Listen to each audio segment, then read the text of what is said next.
the right food so difficult to understand? The tragedy is that the right food is not the profitable food. It's not the addictive food or even the popular food.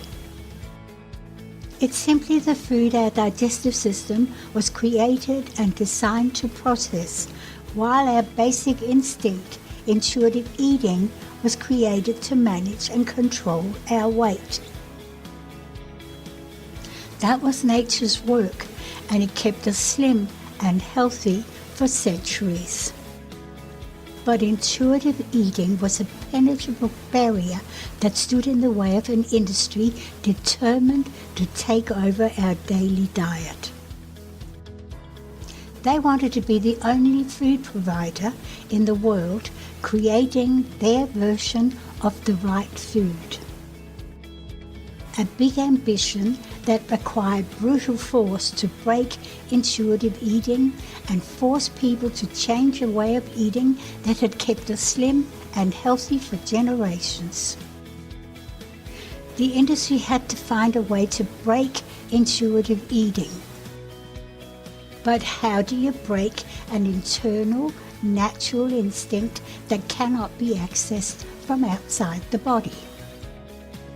That's the story of brutality and complete disregard for fellow human beings.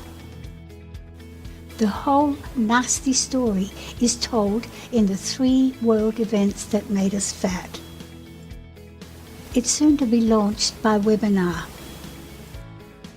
It's the story of how they forced us to abandon intuitive eating and accept foods that are produced in factories and processing mills. Their plan was brutal but highly effective. It's working perfectly to this day. That's why it's still a secret. The industry's success was greatly assisted by their own research facilities, where they scientifically engineered a cocktail of chemicals they proudly called the bliss point. Apparently, according to their own promotional material, a few drops of those chemicals placed on the center of the tongue will drive a subject to instantly beg for more. So what does that suggest? Let's be real, there is no better market to sell to than a market you own and control with an addiction. We are no longer able to use our basic instinct, intuitive eating. We no longer know the right food that's necessary for our intuitive system to work. We don't even know anymore how to select our food intuitively.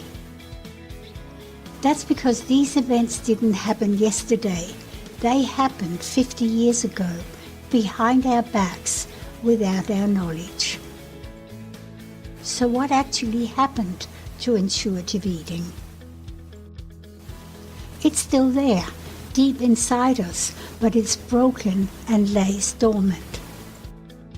It'll remain that way as long as we eat what the industry calls the right food, and we allow them to control and manage the foods we eat with an insidious addiction.